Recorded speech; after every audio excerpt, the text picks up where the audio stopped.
His bitterness grew more and more intense, and if he had happened to meet Mr. Luzhin at the moment, he might have murdered him. "Huh, yes, that's true," he continued, pursuing the whirling ideas that chased each other in his brain. "It is true that it needs time and care to get to know a man, but there is no mistake about Mr. Luzhin. The chief thing is he is a man of business and seems kind. That was something, wasn't it, to send the bags and big box for them? A kind man, no doubt after that. But his bride and her mother are to drive in a peasant's cart covered with sacking. I know, I have been driven in it. No matter. It is only 90 versts and then they can travel very comfortably third class for 1,000 versts. Quite right too. One must cut one's coat according to one's cloth. But what about you, Mr. Luzhin? She is your bride. And you must be aware that her mother has to raise money on her pension for the journey. To be sure, it's a matter of business, a partnership for mutual benefit, with equal shares and expenses. Food and drink provided, but pay for your tobacco. The businessman has got the better of them, too. The luggage will cost less than their fares and very likely go for nothing. How is it that they don't both see all that, or is it that they don't want to see? And they are pleased. And to think that this is only the first blossoming and that the real fruits are to come. But what really matters is not the stinginess, is not the meanness, but the tone of the whole thing. For that will be the tone after marriage, it's a foretaste of it. And mother too, why should she be so lavish? What will she have by the time she gets to Petersburg? 3 silver rubles or 2 paper ones, as she says. That old woman. What does she expect to live upon in Petersburg afterwards? She has her reasons already for guessing that she could not live with Dounia after the marriage, even for the first few months. The good man has no doubt let slip something on that subject also, though mother would deny it. I shall refuse, says she. On whom is she reckoning then? Is she counting on what is left of her 120 rubles of pension when Afanasy Ivanovich's debt is paid? She knits woolen shawls and embroiders cuffs, ruining her old eyes. And all her shawls don't add more than 20 rubles a year to her 120, I know that. So she is building all her hopes all the time on Mr. Luzhin's generosity. He will offer it of himself. He will press it on me. You may wait a long time for that. That's how it always is with these Schilleresque noble hearts. Till the last moment every goose is a swan with them. Till the last moment, they hope for the best and will see nothing wrong. And although they have an inkling of the other side of the picture, yet they won't face the truth till they are forced to. The very thought of it makes them shiver. They thrust the truth away with both hands, until the man they deck out in false colors puts a fool's cap on them with his own hands. I should like to know whether Mr. Luzhin has any orders of merit.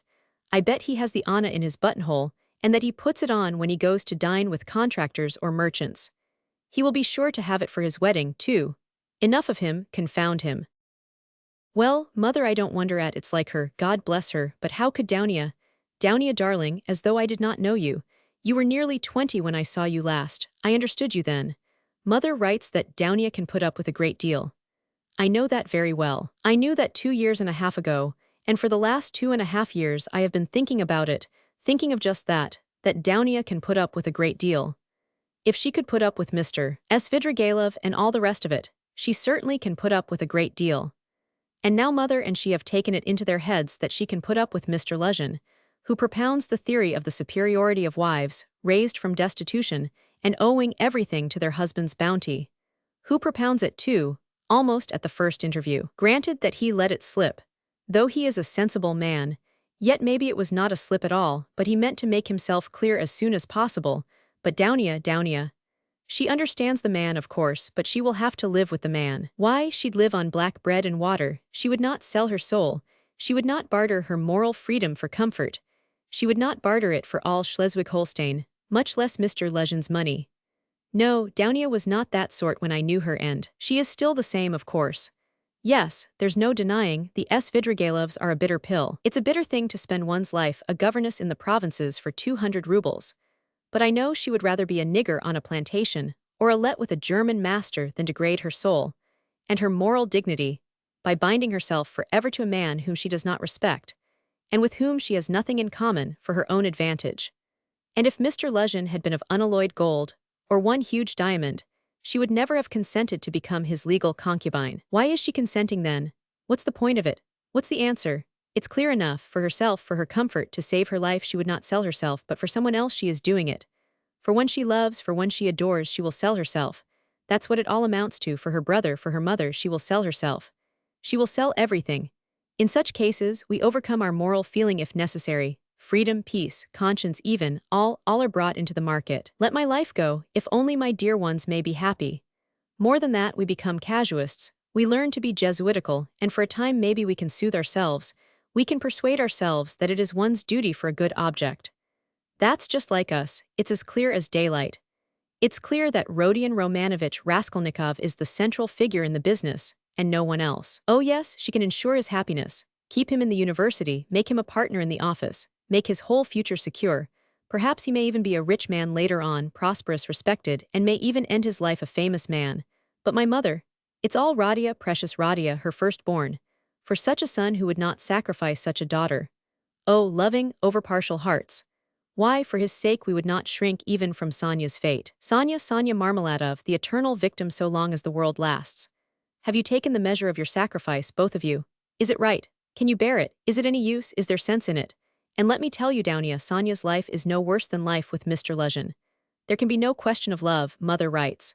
And what if there can be no respect either, if on the contrary there is aversion, contempt, repulsion, what then?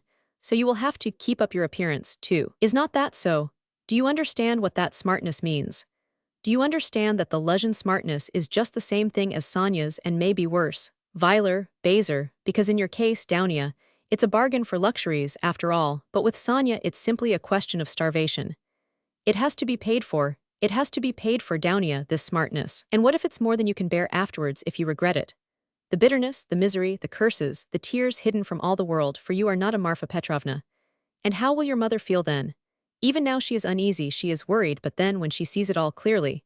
And I, yes, indeed, what have you taken me for? I won't have your sacrifice, Downia, I won't have it, mother. It shall not be so long as I am alive, it shall not. I won't accept it. He suddenly paused in his reflection and stood still. It shall not be, but what are you going to do to prevent it? You'll forbid it. And what right have you? What can you promise them on your side to give you such a right? Your whole life, your whole future, you will devote to them when you have finished your studies and obtained a post. Yes, we have heard all that before, and that's all words, but now something must be done now, do you understand that? And what are you doing now? You are living upon them. They borrow on their 100 rubles pension. They borrow from the Svidrigailevs. How are you going to save them from Svidrigailevs? From a fantasy Ivanovich Varshin? Oh, future millionaire Zeus who would arrange their lives for them. In another 10 years. In another 10 years, mother will be blind with knitting shawls, maybe with weeping too. She will be worn to a shadow with fasting, and my sister. Imagine for a moment what may have become of your sister in 10 years. What may happen to her during those 10 years? Can you fancy? So he tortured himself, fretting himself with such questions, and finding a kind of enjoyment in it. And yet all these questions were not new ones suddenly confronting him, they were old familiar aches. It was long since they had first begun to grip and rend his heart. Long, long ago his present anguish had its first beginnings. It had waxed and gathered strength. It had matured and concentrated, until it had taken the form of a fearful, frenzied and fantastic question, which tortured his heart and mind, clamoring insistently for an answer. Now his mother's letter had burst on him like a thunderclap. It was clear that he must not now suffer passively, worrying himself over unsolved questions, but that he must do something, do it at once, and do it quickly. Anyway, he must decide on something, or else. Or throw up life altogether. He cried suddenly, in a frenzy, accept one's lot humbly as it is, once for all, and stifle everything in oneself, giving up all claim to activity, life and love. Do you understand, sir? Do you understand what it means when you have absolutely nowhere to turn? Marmeladov's question came suddenly into his mind, for every man must have somewhere to turn. He gave a sudden start. Another thought that he had yesterday slipped back into his mind. But he did not start at the thought recurring to him, for he knew, he had felt beforehand, that it must come back, he was expecting it. Besides, it was not only yesterday's thought. The difference was that a month ago, yesterday even, the thought was a mere dream. But now it appeared not a dream at all, it had taken a new menacing and quite unfamiliar shape, and he suddenly became aware of this himself. He felt a hammering in his head, and there was a darkness before his eyes. He looked round hurriedly, he was searching for something. He wanted to sit down and was looking for a seat. He was walking along the quay, boulevard. There was a seat about 100 paces in front of him. He walked towards it as fast he could, but on the way he met with a little adventure which absorbed all his attention. Looking for the seat, He had noticed a woman walking some 20 paces in front of him, but at first he took no more notice of her than of other objects that crossed his path. It had happened to him, many times going home, not to notice the road by which he was going, and he was accustomed to walk like that. But there was at first sight something so strange about the woman in front of him, that gradually his attention was riveted upon her, at first reluctantly, and as it were, resentfully, and then more and more intently. He felt a sudden desire to find out what it was that was so strange about the woman. In the first place, she appeared to be a girl quite young, and she was walking in the great heat bareheaded, and with no parasol or gloves, waving her arms about in an absurd way. She had on a dress of some light silky material, but put on strangely awry, not properly hooked up, and torn open at the top of the skirt, close to the waist. A great piece was rent and hanging loose. A little kerchief was flung about her bare throat, but lay slanting on one side. The girl was walking unsteadily, too, stumbling and staggering from side to side. She drew Raskolnikov's whole attention at last. He overtook the girl at the seat, but on reaching it, she dropped down on it in the corner. She let her head sink on the back of the seat and closed her eyes, apparently in extreme exhaustion. Looking at her closely, he saw at once that she was completely drunk. It was a strange and shocking sight. He could hardly believe that he was not mistaken. He saw before him the face of a quite young, fair-haired girl. 16, perhaps not more than 15, years old, pretty little face, but flushed and heavy-looking, and as it were, swollen. The girl seemed hardly to know what she was doing. She crossed one leg over the other, lifting it indecorously, and showed every sign of being unconscious that she was in the street. Raskolnikov did not sit down, but he felt unwilling to leave her and stood facing her in perplexity. This boulevard was never much frequented, and now, at 2 o'clock in the stifling heat, it was quite deserted. And yet on the further side of the boulevard, about 15 paces away, a gentleman was standing on the edge of the pavement. He, too, would apparently have liked to approach the girl with some object of his own. He, too, had probably seen her in the distance and had followed her, but found Raskolnikov in his way. He looked angrily at him, though he tried to escape his notice, and stood impatiently biding his time, till the unwelcome man in rags should have moved away. His intentions were unmistakable.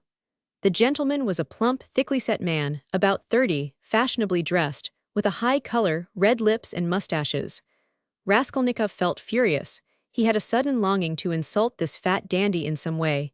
He left the girl for a moment and walked towards the gentleman. "Hey, you Svidrigailov, what do you want here?" he shouted, clenching his fists and laughing, spluttering with rage. "What do you mean?" the gentleman asked sternly, scowling in haughty astonishment. "Get away, that's what I mean. How dare you, you low fellow?" He raised his cane. Raskolnikov rushed at him with his fists, without reflecting that the stout gentleman was a match for two men like himself. But at that instant someone seized him from behind, and a police constable stood between them. "That's enough, gentlemen, no fighting, please, in a public place. What do you want? Who are you?" he asked Raskolnikov sternly, noticing his rags. Raskolnikov looked at him intently.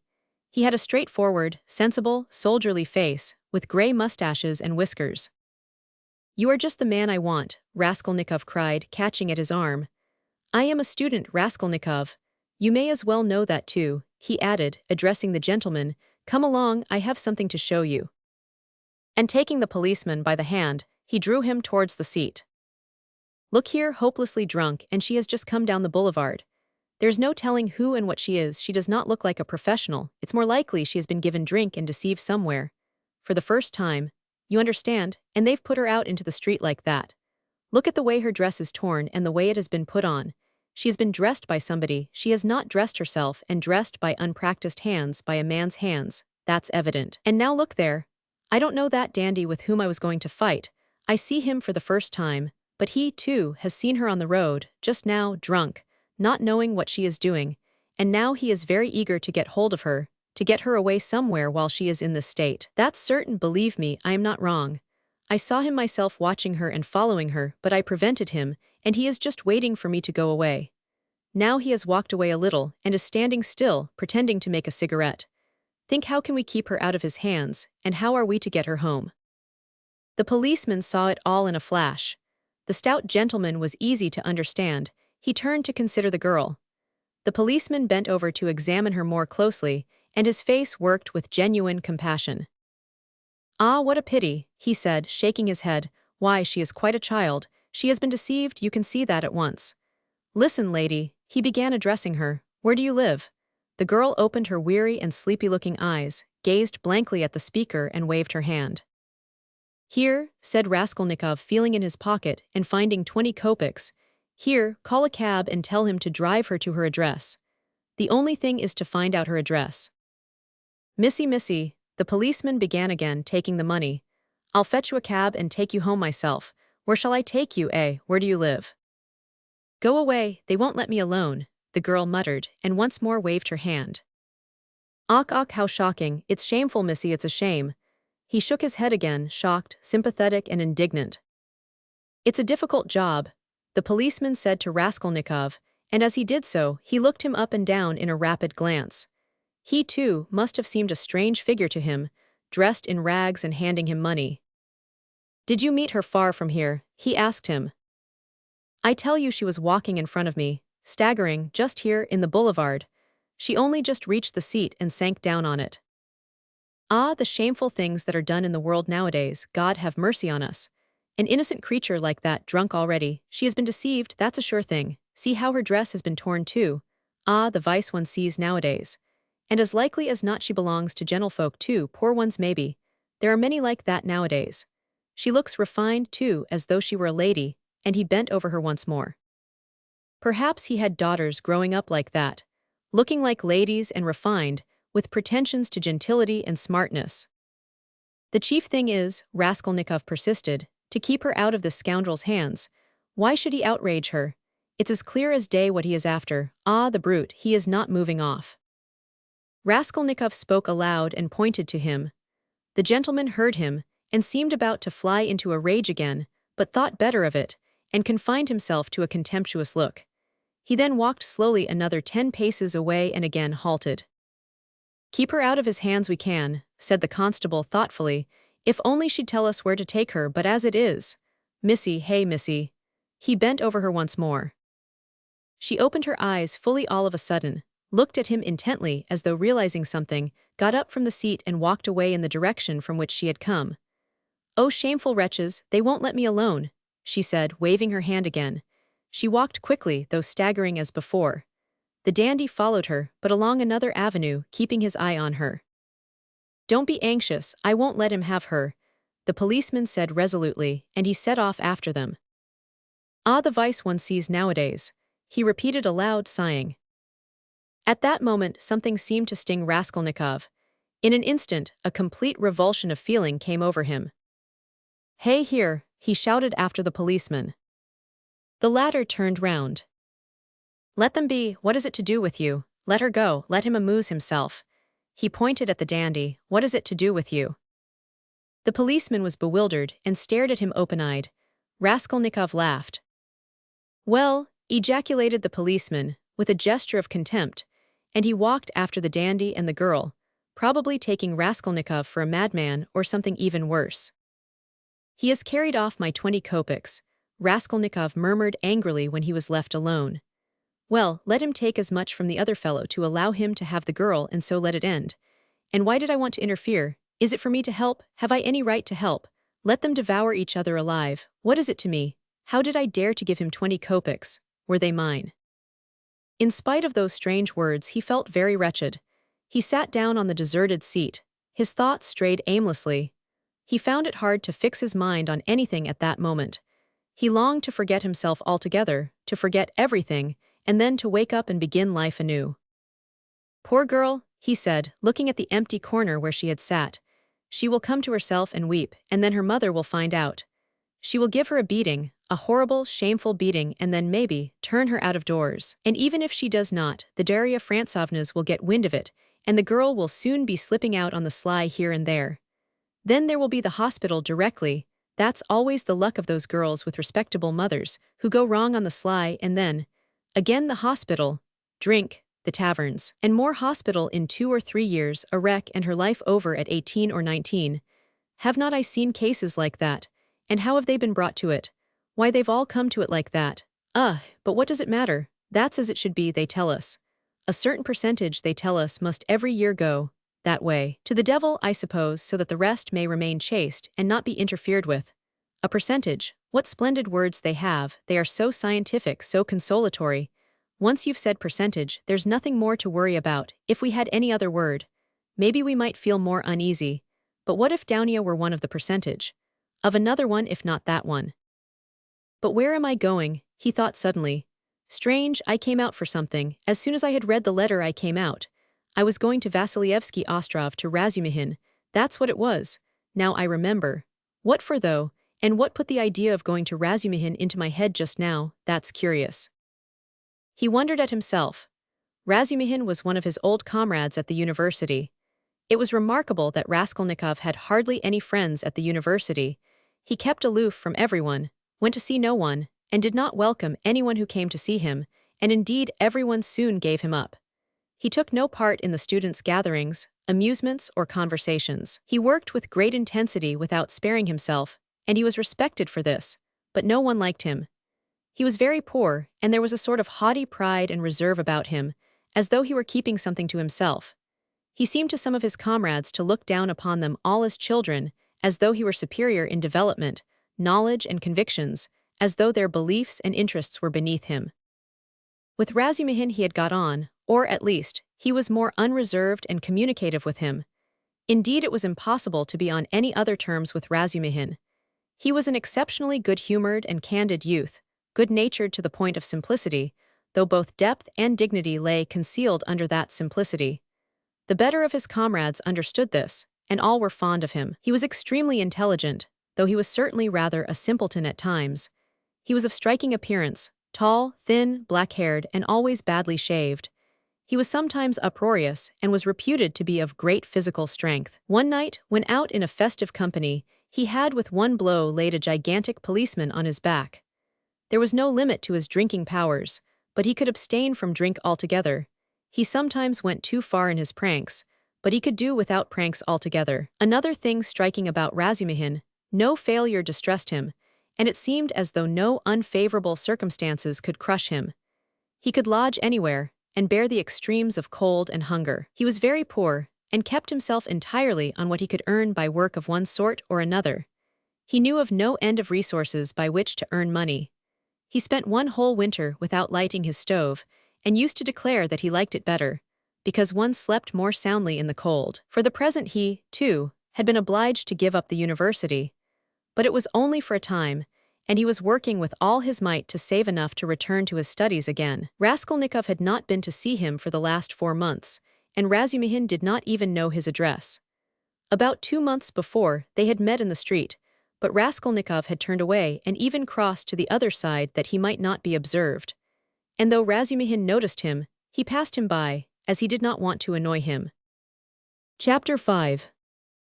Of course, I've been meaning lately to go to Razumihin, to ask for work, to ask him to get me lessons or something. Raskolnikov thought, but what help can he be to me now? Suppose he gets me lessons, suppose he shares his last farthing with me if he has any farthings, so that I could get some boots and make myself tidy enough to give lessons. Well, and what then? What shall I do with the few coppers I earn? That's not what I want now. It's really absurd for me to go to Razumihin. The question why he was now going to Razumihin agitated him even more than he was himself aware. He kept uneasily seeking for some sinister significance in this apparently ordinary action.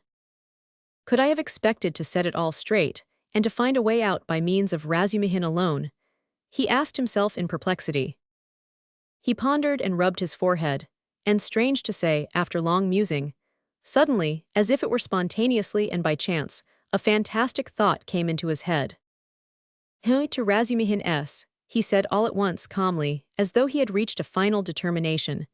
I shall go to Razumihin S, of course, but not now. I shall go to him on the next day after it, when it will be over and everything will begin afresh. And suddenly, he realized what he was thinking. After it, he shouted, jumping up from the seat, but is it really going to happen? Is it possible it really will happen? He left the seat and went off almost at a run. He meant to turn back homewards, but the thought of going home suddenly filled him with intense loathing. In that hole, in that awful little cupboard of his, all this had for a month past been growing up in him, and he walked on at random. His nervous shudder had passed into a fever that made him feel shivering. In spite of the heat, he felt cold. With a kind of effort, he began almost unconsciously, from some inner craving, to stare at all the objects before him, as though looking for something to distract his attention. But he did not succeed, and kept dropping every moment into brooding. When with a start he lifted his head again and looked round, he forgot at once what he had just been thinking about, and even where he was going. In this way he walked right across Vasilyevsky Ostrov, came out on to the Lesser Neva, crossed the bridge, and turned towards the islands. The greenness and freshness were at first restful to his weary eyes after the dust of the town, and the huge houses that hemmed him in and weighed upon him. Here there were no taverns, no stifling closeness, no stench. But soon these new pleasant sensations passed into morbid irritability. Sometimes he stood still before a brightly painted summer villa standing among green foliage. He gazed through the fence. He saw in the distance smartly dressed women on the verandas and balconies, and children running in the gardens. The flowers especially caught his attention. He gazed at them longer than at anything. He was met, too, by luxurious carriages and by men and women on horseback. He watched them with curious eyes and forgot about them before they had vanished from his sight. Once he stood still and counted his money. He found he had 30 kopecks, 20 to the policeman, 3 to Nastasia for the letter, so I must have given 47 or 50 to the Marmeladovs yesterday, he thought, reckoning it up for some unknown reason, but he soon forgot with what object he had taken the money out of his pocket. He recalled it on passing an eating house or tavern, and felt that he was hungry. Going into the tavern, he drank a glass of vodka and ate a pie of some sort. He finished eating it as he walked away. It was a long while since he had taken vodka, and it had an effect upon him at once, though he only drank a wineglassful. His legs felt suddenly heavy, and a great drowsiness came upon him. He turned homewards, but reaching Petrovsky Ostrov, he stopped completely exhausted, turned off the road into the bushes, sank down upon the grass, and instantly fell asleep. In a morbid condition of the brain, dreams often have a singular actuality, vividness, and extraordinary semblance of reality. At times monstrous images are created, but the setting and the whole picture are so truth-like and filled with details so delicate, so unexpectedly, but so artistically consistent, that the dreamer, were he an artist like Pushkin or Turgenev even, could never have invented them in the waking state. Such sick dreams always remain long in the memory and make a powerful impression on the overwrought and deranged nervous system. Raskolnikov had a fearful dream. He dreamt he was back in his childhood in the little town of his birth. He was a child about 7 years old, walking into the country with his father on the evening of a holiday. It was a gray and heavy day. The country was exactly as he remembered it. Indeed, he recalled it far more vividly in his dream than he had done in memory. The little town stood on a level flat as bare as the hand, not even a willow near it. Only in the far distance, a copse lay, a dark blur on the very edge of the horizon. A few paces beyond the last market garden stood a tavern, a big tavern which had always aroused in him a feeling of aversion, even of fear, when he walked by it with his father. There was always a crowd there, always shouting, laughter and abuse, hideous horse singing and often fighting. Drunken and horrible-looking figures were hanging about the tavern. He used to cling close to his father, trembling all over when he met them. Near the tavern the road became a dusty track, the dust of which was always black. It was a winding road, and about 100 paces further on, it turned to the right to the graveyard. In the middle of the graveyard stood a stone church with a green cupola, where he used to go to Mass 2 or 3 times a year with his father and mother, when a service was held in memory of his grandmother, who had long been dead, and whom he had never seen. On these occasions, they used to take on a white dish tied up in a table napkin, a special sort of rice pudding with raisins stuck in it in the shape of a cross. He loved that church, the old-fashioned, unadorned icons and the old priest with the shaking head. Near his grandmother's grave, which was marked by a stone, was the little grave of his younger brother who had died at 6 months old. He did not remember him at all, but he had been told about his little brother, and whenever he visited the graveyard, he used religiously and reverently to cross himself and to bow down and kiss the little grave. And now he dreamt that he was walking with his father past the tavern on the way to the graveyard. He was holding his father's hand and looking with dread at the tavern. A peculiar circumstance attracted his attention. There seemed to be some kind of festivity going on. There were crowds of gaily dressed townspeople, peasant women, their husbands, and riffraff of all sorts, all singing and all more or less drunk. Near the entrance of the tavern stood a cart, but a strange cart. It was one of those big carts usually drawn by heavy cart horses, and laden with casks of wine or other heavy goods. He always liked looking at those great cart horses, with their long manets, thick legs, and slow, even pace, drawing along a perfect mountain with no appearance of effort, as though it were easier going with a load than without it. But now, strange to say, in the shafts of such a cart, he saw a thin little sorrel beast, one of those peasants' nags which he had often seen straining their utmost under a heavy load of wood or hay, especially when the wheels were stuck in the mud or in a rut. And the peasants would beat them so cruelly, sometimes even about the nose and eyes, and he felt so sorry for them that he almost cried, and his mother always used to take him away from the window. All of a sudden there was a great uproar of shouting, singing, and the balalaika, and from the tavern a number of big and very drunken peasants came out, wearing red and blue shirts and coats thrown over their shoulders. Get in," shouted one of them, a young, thick-necked peasant with a fleshy face red as a carrot. "I'll take you all, get in." But at once there was an outbreak of laughter and exclamations in the crowd. "Take us all with a beast like that? Why, Mikolka, are you crazy to put a nag like that in such a cart? And this mare is 20, if she is a day, mates.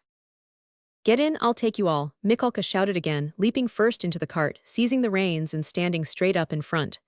"The bay has gone with Matvey," he shouted from the cart, "and this brute mates is just breaking my heart. I feel as if I could kill her. She's just eating her head off. Get in, I tell you, I'll make her gallop, she'll gallop." And he picked up the whip, preparing himself with relish to flog the little mare. "Get in, come along," the crowd laughed. 500 you hear, she'll gallop. Gallop indeed, she has not had a gallop in her for the last 10 years. She'll jog along. Don't you mind her, mates, bring a whip each of you, get ready. All right, give it to her. They all clambered into Mikolka's cart, laughing and making jokes. 6 men got in and there was still room for more. They hauled in a fat, rosy-cheeked woman. She was dressed in red cotton, in a pointed, beaded headdress and thick leather shoes. She was cracking nuts and laughing. The crowd round them was laughing too, and indeed, how could they help laughing? That wretched nag was to drag all the cartload of them at a gallop. 2 young fellows in the cart were just getting whips ready to help Mikolka. With the cry of now, the mare tugged with all her might, but far from galloping, could scarcely move forward. She struggled with her legs, gasping and shrinking from the blows of the 3 whips which were showered upon her like hail. The laughter in the cart and in the crowd was redoubled, but Mikolka flew into a rage and furiously thrashed the mare, as though he supposed she really could gallop. "Let me get in, too, mates," shouted a young man in the crowd whose appetite was aroused. "Get in, all get in," cried Mikolka. "She will draw you all, I'll beat her to death."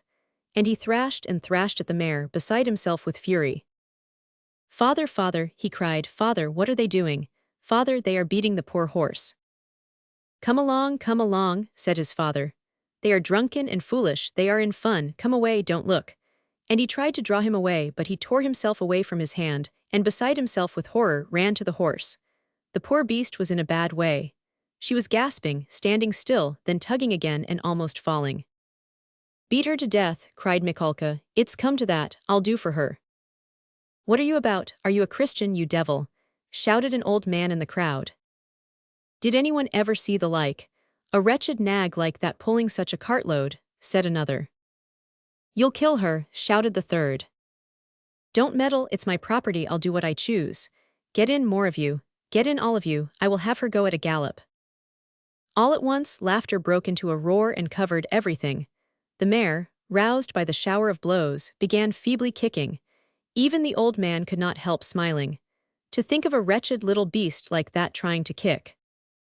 2 lads in the crowd snatched up whips and ran to the mare to beat her about the ribs. 1 ran each side. "Hit her in the face, in the eyes," cried Mikolka. "Give us a song, mates," shouted someone in the cart, and everyone in the cart joined in a riotous song, jingling a tambourine and whistling. The woman went on cracking nuts and laughing. He ran beside the mare, ran in front of her, saw her being whipped across the eyes, right in the eyes. He was crying, he felt choking, his tears were streaming.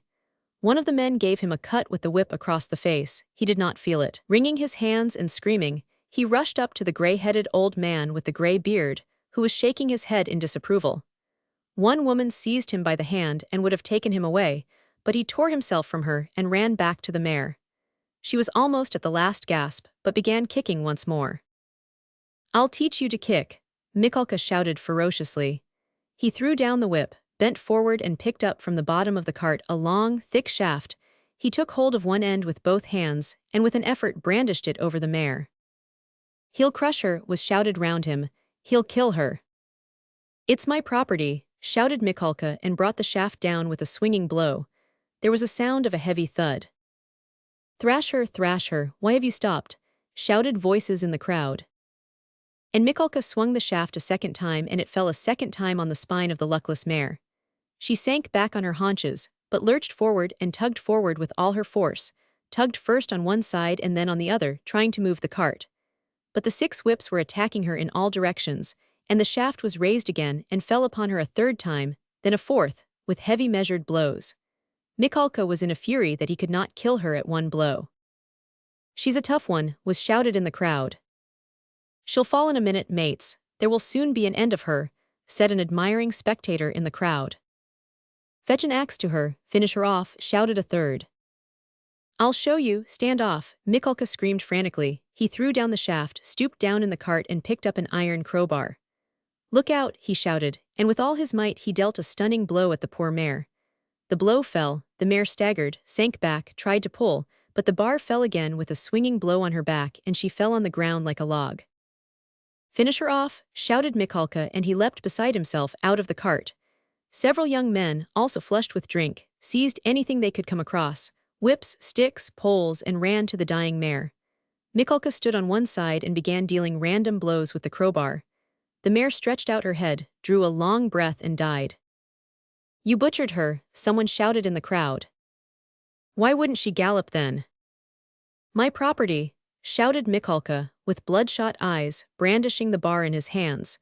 He stood as though regretting that he had nothing more to beat. "No mistake about it, you are not a Christian," many voices were shouting in the crowd. But the poor boy, beside himself, made his way, screaming, through the crowd to the sorrel nag, put his arms round her bleeding dead head and kissed it, kissed the eyes and kissed the lips. Then he jumped up and flew in a frenzy with his little fists out at Mikulka. At that instant his father, who had been running after him, snatched him up and carried him out of the crowd. "Come along, come, let us go home," he said to him. "Father, why did they kill the poor horse?" He sobbed, but his voice broke and the words came in shrieks from his panting chest. "They are drunk, they are brutal, it's not our business," said his father. He put his arms round his father but he felt choked. He tried to draw a breath, to cry out and woke up. He waked up, gasping for breath, his hair soaked with perspiration, and stood up in terror. "Thank God, that was only a dream," he said, sitting down under a tree and drawing deep breaths. "But what is it? Is it some fever coming on, such a hideous dream?" He felt utterly broken. Darkness and confusion were in his soul. He rested his elbows on his knees and leaned his head on his hands. "Good God," he cried, can it be, that I shall really take an axe, that I shall strike her on the head, split her skull open, that I shall tread in the sticky warm blood, break the lock, steal and tremble, hide, all spattered in the blood, with the axe? Good God, can it be?" He was shaking like a leaf as he said this. "But why am I going on like this?" he continued, sitting up again, as it were in profound amazement. "I knew that I could never bring myself to it, so what have I been torturing myself for till now? Yesterday, when I went to make that experiment yesterday, I realized completely that I could never bear to do it. Why am I going over it again then? Why am I hesitating? As I came down the stairs yesterday, I said myself that it was base, loathsome, vile. The very thought of it made me feel sick and filled me with horror. No, I couldn't do it. Granted that there is no flaw in all that reasoning, that all that I have concluded this last month is clear as day, true as arithmetic. My God. Anyway, I couldn't bring myself to it. I couldn't do it. Why then am I still?" He rose to his feet, looked round in wonder as though surprised at finding himself in this place, and went towards the bridge. He was pale, his eyes glowed, he was exhausted in every limb, but he seemed suddenly to breathe more easily. He felt he had cast off that fearful burden that had so long been weighing upon him, and all at once there was a sense of relief and peace in his soul.